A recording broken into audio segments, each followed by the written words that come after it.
Amén, hermanos, que el Señor les continúe bendiciendo de una manera especial. La verdad que para mí es un gusto, un gozo estar nueva vez frente a ustedes para así hacer uso de la palabra de Dios en este hermoso día del Señor. Bendecimos a los hermanos presentes que todos los viernes están activos con lo que es la enseñanza bíblica porque anhelan y desean agradar a Dios. Amén. A manera de inicio, quiero hacer una retroalimentación del tema anterior.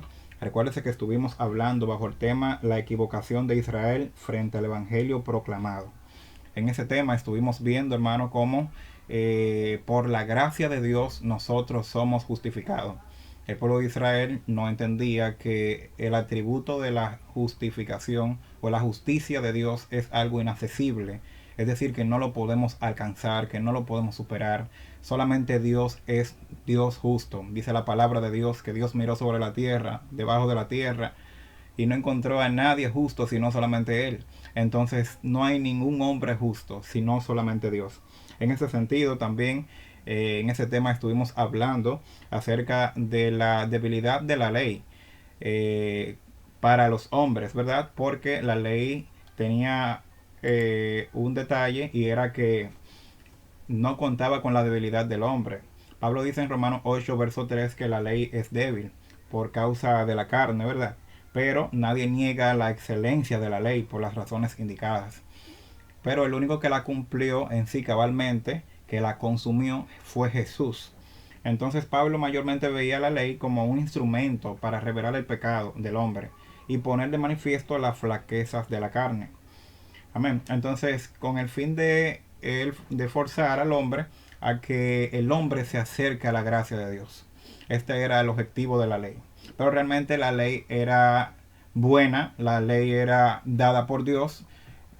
Lo único era que no, como que no tomaba en cuenta las debilidades y limitaciones de los hombres. Y por eso ningún hombre pudo ser justificado mediante la ley, sino que más bien Dios dio la ley para que el hombre se acercara o tratara de agradarle. Pero realmente nadie iba a ser justificado por la ley, sino solamente Jesús.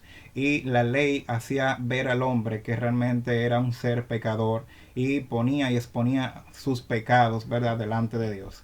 Entonces la ley tenía el objetivo de que el hombre se humille y reconociera que es pecador y que más adelante entonces aceptara el don de Dios, que es la gracia, y que, como dice la palabra de Dios, por su gracia nosotros somos salvos y también somos justificados.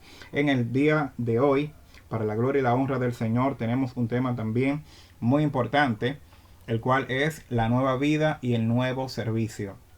Esta lectura se encuentra en el libro de los Salmos, capítulo 1, capítulo 6, del 1 al 14. Vamos a iniciar como de costumbre con nuestros objetivos. Así que preparémonos y pónganse cómodos porque este estudio realmente que es muy nutritivo. Con el primer objetivo tenemos reconocer que la gracia de Dios no admite el libertinaje. El segundo objetivo es entender que mediante la muerte de Cristo fue sepultada la vida de pecado. El tercer y último objetivo es comprender la importancia de vivir para Dios. Amén. Así que aquí tenemos la base bíblica. Amén. Y vamos a iniciar con nuestra exposición. En el libro de Romanos capítulo 6, verso 1 decimos, leemos los siguientes versículos. Dice, ¿qué pues diremos? ¿Perseveraremos en el pecado para que la gracia abunde? En ninguna manera. Porque los que hemos muerto al pecado, ¿cómo viviremos aún en él? ¿O no sabéis que todos los que hemos sido bautizados en Cristo Jesús hemos sido bautizados en su muerte? Amén. Bueno, hermano, aquí está hablando el apóstol Pablo a los romanos, ¿verdad? Y le está hablando acerca de lo que es la gracia de Dios y que por el pecado que los hombres teníamos, ahora tenemos la gracia de Dios a través de Jesús, por la cual somos justificados por la fe en Dios. Entonces Pablo está hablando de esta manera es porque en esa ocasión se encontraban presentes en el pueblo de Dios unas personas que eran mal intencionadas. Esas personas, de ellas nosotros hemos hablado en anteriores ocasiones, puesto que tenían un corazón oscuro, un corazón negro y no tenían otra intención que estorbar a los fieles que sí tenían la intención de acercarse a Dios y de agradarle. Estamos hablando, hermanos, de los judaizantes, judíos. Estas personas tenían intención de confundir al pueblo. Ellos no aceptaban que la gracia, la justificación era por gracia de Dios, la salvación era por gracia de Dios, por el simple hecho de creer, de aceptar el sacrificio de Jesús. Ellos decían que no, que era también por las obras. Entonces querían justificar la gracia con la ley, querían unificar la gracia con la ley. Ellos decían que era por las obras, porque Moisés había dado las obras, digo la ley. Entonces ellos entendían que era por la ley. Entonces aquí Pablo le está haciendo una aclaración y le está hablando acerca de que ya que está la gracia, no podemos ahora ser reincidentes en el pecado, porque la gracia no fue una razón para que nadie tenga licencia o luz verde para entonces pecar deliberadamente y andar viviendo una vida de pecado. Entonces, como estas personas estaban introduciendo una mala enseñanza, Pablo le hace la pregunta al público, dice, ¿qué pues diremos? ¿Perseveraremos en el pecado para que la gracia abunde? En ninguna manera, porque lo que hemos muerto al pecado, ¿cómo viviremos en él? Y aquí Pablo le está hablando en este tono a esta persona. Ahora bien, lo cierto es que si fuera en este tiempo, los herejes hubiesen dicho que sí, porque hay un movimiento de los herejes que ellos dicen que siendo el cuerpo un mero organismo material, tenía poca importancia en comparación con el espíritu del hombre. De modo que los pecados, aun siendo despreciables, podían ser permitidos por producirse a través de un cuerpo despreciable. Oiga esto, hermano. Sin impedir que el espíritu puro mantuviera su justificación por la gracia y que siguiera gozando de comunicación con Dios. Entonces, los herejes entendían que porque el cuerpo era algo despreciable, en comparación con el espíritu del hombre, los pecados que se cometieran en el cuerpo podrían ser pasados como por desapercibidos delante de Dios, sin impedir que el espíritu del hombre mantuviera su justificación y comunión con Dios. Oiga esto, hermano. Entonces, esta parte que Pablo nos está diciendo aquí derroga o derriba todo argumento de los herejes y de los judaizantes en aquel tiempo, porque el pecado del hombre tiene consecuencia. Amén. El pecado del hombre tiene consecuencias y nosotros entendemos y conocemos la historia de que al pueblo de Israel, óigame, Dios visita la maldad de los hombres, dice la palabra de Dios, hasta la primera, la segunda, la tercera generación. Entonces todo el pecado que nosotros hacemos tiene consecuencias. Mas sin embargo, por la gracia del Señor Jesús que nos permite a nosotros tener el Espíritu Santo para morir en la carne, entonces ahora nosotros podemos estar muertos sin necesidad de estar pecando tantas veces o sin necesidad de pecar. En el sentido de que cuando nosotros nos unimos o nos enlazamos de tal forma como lo hacían ciertos siervos del Antiguo Testamento, como el caso de Enoc, que Dios se lo raptó porque era tan santo ese hombre que vivía una vida en el Espíritu. Entonces, de esta forma, hermano, cuando vivimos para Dios muerto en la carne, entonces podemos agradar a Dios. Entonces Pablo le responde en el verso 3, ¿no sabéis que todos los que hemos sido bautizados en Cristo Jesús, hemos sido bautizados en su muerte? Pablo le está diciendo, hermanos, aquí que si usted se bautizó, aquí está el significado del bautismo, hermano, que es la muerte. Nosotros ya morimos en la carne, murimos en el viejo hombre, murimos en la concupiscencia, en el pecado, para que estemos complaciendo la carne. Ya nosotros no vivimos bajo el mundo de la carne, bajo el viejo hombre y sus deseos contaminosos, sino que ya hemos muerto a todos esos deseos carnales. ¿Por qué? Porque estamos enlazados en Cristo, y en Cristo nosotros fuimos crucificados juntamente con Él, dice la palabra de Dios, y por lo tanto también murimos con Él. Morimos cuando Jesús murió, nosotros, ¿verdad? El linaje también murió con Jesús. Cuando Jesús resucitó, también nosotros que estamos enlazados a Él, resucitamos. Entonces por eso es la necesidad del bautismo, para que usted conozca, para que usted entienda, para que usted digiera que una vez que usted aceptó a Cristo, que una vez que usted fue bautizado, ¿verdad? ya usted a partir de ese preciso momento, ya usted significa que usted murió al pecado, murió a la carne, murió al hombre viejo, el cual está viciado en las concupiscencias pecaminosas de la carne, y que ahora usted resucitó, usted salió de la sarga, usted emergió siendo un hombre nuevo, siendo un hombre santo, siendo un hombre puro, siendo un hombre que agrada a Dios y que busca la voluntad del Padre. Amén. Así que vamos a continuar. Vamos a ver qué nos dice el verso 4. Dice, porque, porque somos sepultados juntamente con Él para muerte por el bautismo, a fin de que como Cristo resucitó de los muertos por la gloria del Padre, así también nosotros andemos en la vida nueva. Porque si fuimos plantados juntamente con Él en la semejanza de su muerte, así también lo seremos en la de su resurrección. Oiga, qué palabras, hermano. Así es que la necesidad del bautismo para que nosotros entendamos que ya no vivimos la vida que nosotros nos venga en gana, como por así decirlo en un buen castellano, sino que ahora nosotros no vivimos para nosotros mismos, ni para nuestras propias preferencias, para nuestros propios deseos, para nuestro propio egoísmo, sino que ahora nosotros vivimos para Dios. ¿Por qué? Porque hemos muerto a lo de la carne, hemos muerto a la carne, sus pecados, las concupiscencias y todo lo demás.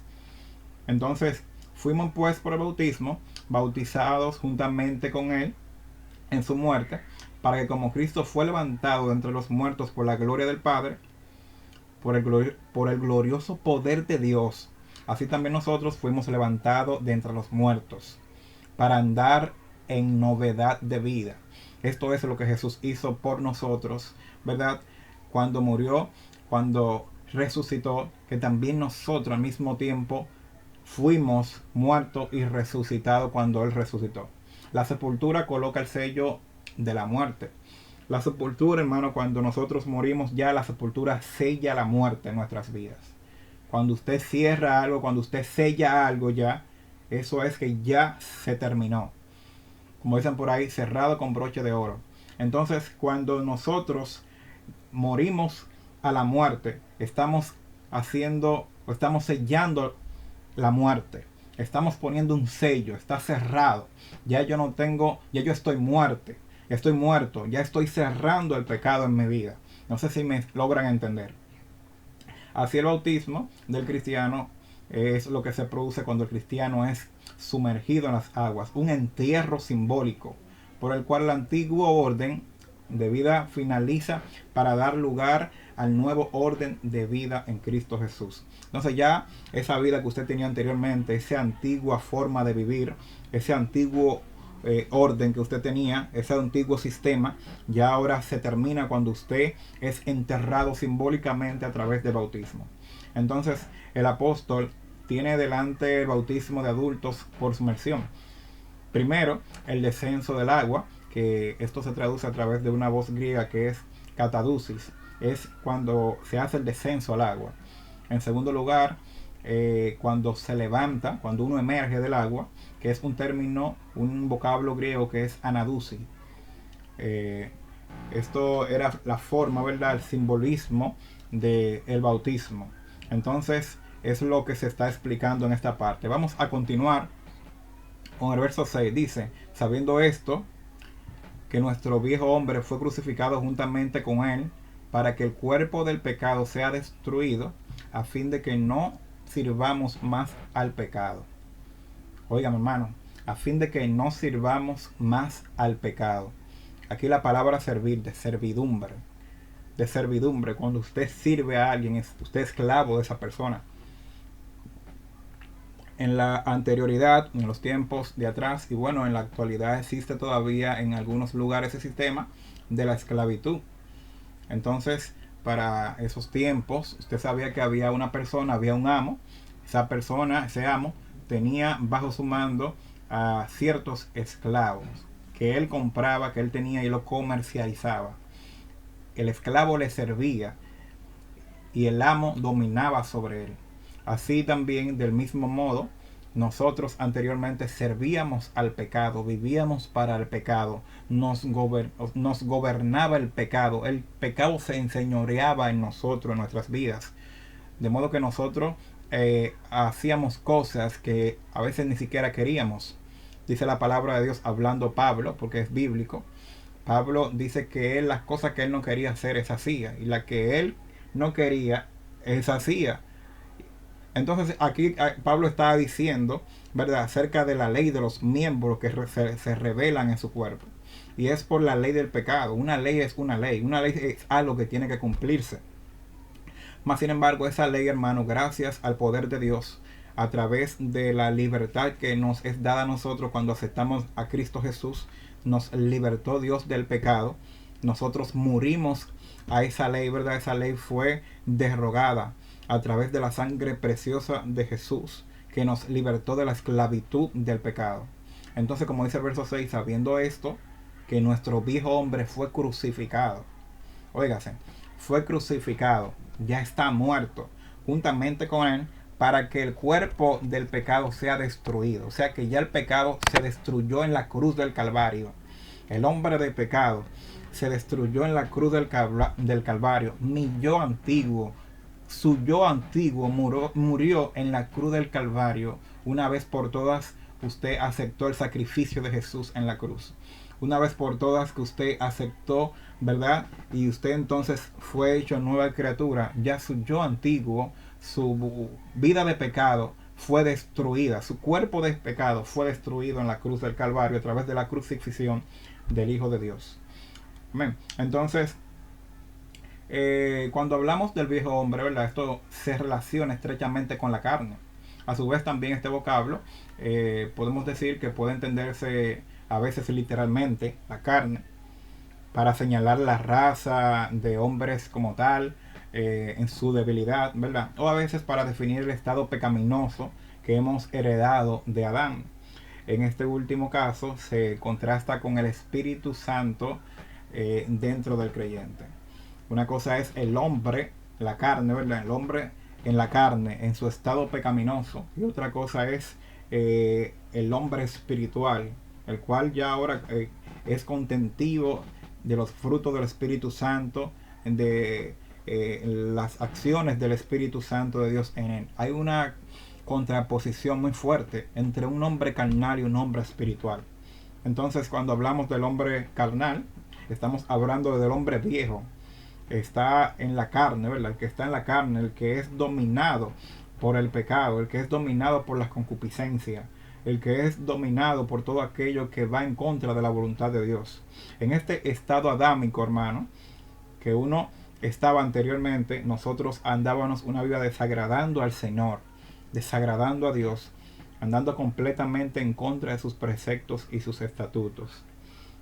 Amén. Entonces, hay algo que nosotros tenemos que ver acá, y es que anteriormente nosotros teníamos un yo que estaba enfocado en Dios. Ese yo santo, ese yo maravilloso, ese vaso transparente que había en nosotros fue afectado por el pecado. Ahora nosotros tenemos un yo egoísta, el cual fue producido por el pecado, y es por esto que el hombre ahora el hombre, ¿verdad?, la vida del hombre ahora va en contraste a la voluntad de Dios. Por eso que ahora las acciones del hombre son de tinieblas, acciones que van bajo las ordenanzas, ¿verdad?, del sistema caído, degenerado. Entonces, nosotros tenemos que saber que desde el principio somos hechos a la imagen del Señor, una imagen santa, una imagen hecha a la imagen del Señor. Pero esa imagen a través del pecado fue afectada. Y es por eso que la palabra de Dios dice en Juan 8:44, hablando Jesús a los fariseos y a esas personas: ustedes son hijos de vuestro padre el diablo, porque las obras del diablo son las que ustedes hacen. Entonces Jesús se está refiriendo de esta manera porque los hijos del diablo tienen un parecido moral a él. Si usted es hijo de Dios, usted tiene un parecido moral a Dios. Pero cuando la persona es hijo del diablo, es porque sus obras lo delatan. Tienen un parecido moral al diablo. Una persona que anda mintiendo, una persona que anda haciendo maldades, una persona que tiene malicia en su corazón, ¿a quién se parece? Tiene un parecido moral al diablo. Entonces, los fariseos proclamaban a Dios, mas sin embargo querían matar a Jesús y lo estaban persiguiendo. Y decían que ellos estaban tratando de agradar a Dios y estaban contendiendo con Jesús. A lo que Jesús les responde: ustedes son hijos del diablo porque usted me quiere matar, ustedes no me aceptan, ustedes no me reconocen. Si ustedes fueran hijos de Dios, ustedes no andaran buscándome para matarme. Entonces, ustedes son hijos del diablo porque las obras del diablo son las que ustedes están haciendo. Ustedes me están persiguiendo para matarme. Entonces es para que usted vaya visualizando, hermano, cómo los hijos de Dios se dan a delatar. Cómo cuando una persona es hijo del diablo también se da a delatar. Amén. Entonces es porque las acciones morales, el parecido moral, nos delata a quién somos, a quién pertenecemos. Entonces es para que vayamos tomando en cuenta esta parte, hermano. Muy interesante. De verdad que sí. Vamos a ver lo que nos dice el verso 7. Dice: porque el que ha muerto ha sido justificado del pecado.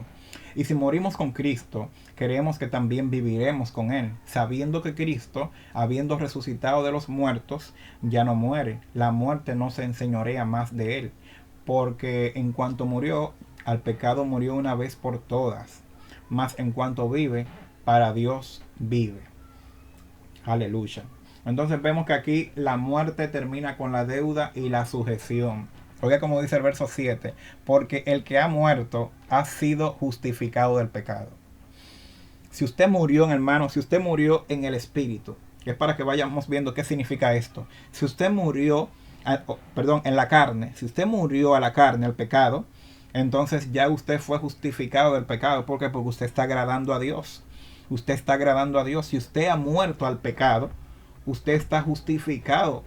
Amén. Usted ha sido justificado del pecado. Ya el pecado no se puede enseñorear de usted porque usted murió al pecado. El pecado no lo puede dominar. El pecado a usted no se puede enseñorear de usted. ¿Por qué? Porque ya usted ha sido justificado. Usted fue declarado justo, que es lo que significa la palabra justificado. Dios lo declaró justo porque usted ha muerto. Cuando nosotros morimos al pecado, oigan, hermano, qué cosa más importante, más interesante. La forma de cómo Dios nos declara a nosotros que somos justos es cuando nosotros hemos muerto al pecado. Aleluya. Ya en nosotros no se evidencia que hay pecado ni sombra de pecado, porque estamos muertos al pecado. Vivimos una vida tan arraigada y enlazada con Dios que el pecado está a kilómetros de nosotros. Entonces Dios nos declara justo. Hemos sido justificados. Amén. Ya la muerte, el pecado no se enseñorea de nosotros. Dice el verso 8, y si morimos con Cristo, creemos que también viviremos con Él. Amén. Viviremos con Él.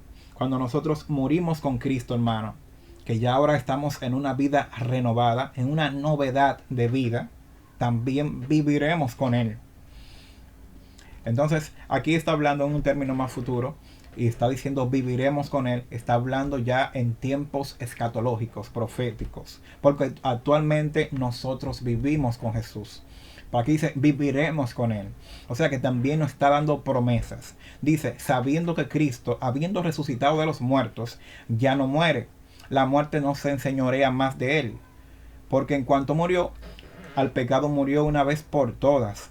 Mas en cuanto vive, para Dios vive. Aleluya. O sea que ya Jesús, después que Él murió, Jesús ya no vuelve a morir. A veces nosotros no nos pasa igual, puesto que nosotros morimos al pecado por un mes, por una semana. Entonces, y el pecado sí se enseñorea de nosotros. Por aquí dice, porque en cuanto, dice en verso 9, sabiendo que Cristo, habiendo resucitado de los muertos, ya no muere. Amén. La muerte no se enseñorea más de Él. Porque en cuanto murió, el pecado murió una vez, oigan hermano, una vez por todas. Repito, una vez por todas. Más en cuanto vive, para Dios vive. Gloria al Padre. Amén. Porque ¿qué puede decirle, hermano, el pecado a un cuerpo muerto? ¿Qué puede hacer el pecado con un cuerpo muerto? ¿Qué puede decirle la ley a un cuerpo muerto, a un cadáver? No lo puede dominar porque está muerto. no lo puede, no se puede enseñorear. Amén. No lo puede tener como su servidor. ¿Por qué? Porque está muerto. Si yo estoy muerto, yo no puedo ser servidor del pecado. Yo no puedo servir al pecado porque estoy muerto. Amén.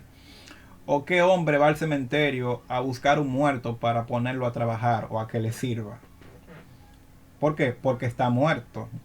Entonces es lo mismo, es el mismo tenor, ¿verdad?, que está hablando acerca de nosotros. Si estamos muertos, no podemos servir al pecado. Ya el pecado no se enseñorea más de nosotros. Así Cristo murió una vez por todas. Ya después que estamos muertos en el pecado, que Dios nos ayude a estar muertos una vez por todas. Amén. Que no vivamos una vida de pecado, desagradando a Dios. Y por eso es que la palabra de Dios dice, ninguna condenación hay para los que están en Cristo Jesús, los que no andan conforme a la carne, sino conforme al Espíritu. ¿Por qué dice esto? Bueno, porque no hay condenación, porque estamos muertos al pecado. Por eso es que no hay condenación, porque estamos muertos al pecado. Entonces vamos a ver lo que nos dice el verso 11. Así también vosotros, consideraos muertos al pecado, pero vivos para Dios en Cristo Jesús, Señor nuestro. Considérese muerto al pecado, hermano. Amén. Dice, ¿cómo vamos a vivir para Dios nosotros? Es una pregunta con tantas disyuntivas que se nos presentan en la vida. A veces realmente uno tiene que pararse y pensar cómo uno va a actuar. ¿Qué voy a hacer frente a tales circunstancias que se nos presenta, que a veces nos airan de tal forma que queremos soltar la toalla y sacar a luz al viejo hombre y liberar la furia que siento, ¿verdad? Se nos presentan tales situaciones, hermanos, que nos provocan de tal forma que nosotros a veces como que el evangelio está a punto de írsenos del lado. Como que hay momentos que nos provocan de una forma tal que nosotros queremos estallar, soltar la cruz, soltar a Dios, soltar el evangelio, soltar el temor de Dios y explotar. Entonces, en ese momento es que uno se tiene que detener y pensar, ¿agrada a Dios o a la carne lo que voy a hacer, lo que estoy pensando, lo que voy a decir o la forma de cómo voy a reaccionar? Detenerse antes de actuar y pensar, lo que voy a hacer, la reacción que voy a hacer, se orienta más a mi vida hacia Dios o hacia el mundo. Hacernos esta pregunta, porque se nos presentan tantas situaciones en todo lugar, porque tenemos aparte de una nube de testigos que está alrededor mirando y enfocado en nosotros para ver cómo nosotros vamos a reaccionar. Tenemos batalla en el hogar, tenemos batalla en el trabajo, tenemos batalla en los estudios, en la escuela, en la universidad, en la vida social, en la comunidad, en el barrio, en la iglesia, en la misma iglesia que no debería, pero también tenemos batalla en la iglesia. Entonces tenemos batalla en todo lugar. Entonces el cristiano tiene que vivir para Dios y detenerse antes de actuar. ¿Qué voy a hacer? ¿Cómo voy a reaccionar? ¿Qué voy a contestar? Pensar antes de actuar. Amén. Para que nuestras acciones glorifiquen al Padre y la gente se dé cuenta que ya soy nueva criatura, que ya yo no soy un mundano, ya yo no soy un inconverso, ya yo no soy la persona que era antes. Ahora yo soy renovado en Dios. Amén, porque la sangre de Jesús me ha limpiado. Entonces, esto es, hermano, muy importante, puesto que en muchas ocasiones el que quiere dominar la situación es el viejo hombre, mi ego, mi fuerza, mi hombría, mi yo, ¿verdad? Entonces, en ese momento desagradamos al Señor. El momento donde uno tiene que pensar, wow, ¿qué voy a hacer? Dios mío, ¿qué voy a hacer? Amén. Que Dios tenga misericordia de nosotros en esos momentos, hermano, porque realmente a nosotros nos pasa. Que no reine, dice el verso 12, no reine pues el pecado en vuestro cuerpo mortal, de modo que lo obedezcáis en su concupiscencia. Ya nosotros no podemos dejar gobernar por el pecado, hermano, sino que ahora tenemos que ser gobernados por parte del Señor. Así que, hermanos, que el Señor les continúe bendiciendo, que Dios les bendiga más. Y les reitero, hermano, el momento donde venga la circunstancia, la prueba, detenernos un momento a pensar lo que voy a hacer, lo que voy a decir, la forma de cómo voy a hablar, el tono que voy a utilizar o que estoy pensando utilizar frente a esa provocación que me están haciendo. ¿Agrada más a la carne o agrada más al Espíritu Santo? ¿Se orientan más a una vida hacia Dios o se orientan más a una vida mundana? Que pensemos eso, hermano, frente a las diferentes disyuntivas que se nos presentan en la vida, para así agradar al Señor en nuestras actuaciones y dar testimonio de que somos hijos de Dios. El Señor les continúe bendiciendo. Dios les guarde.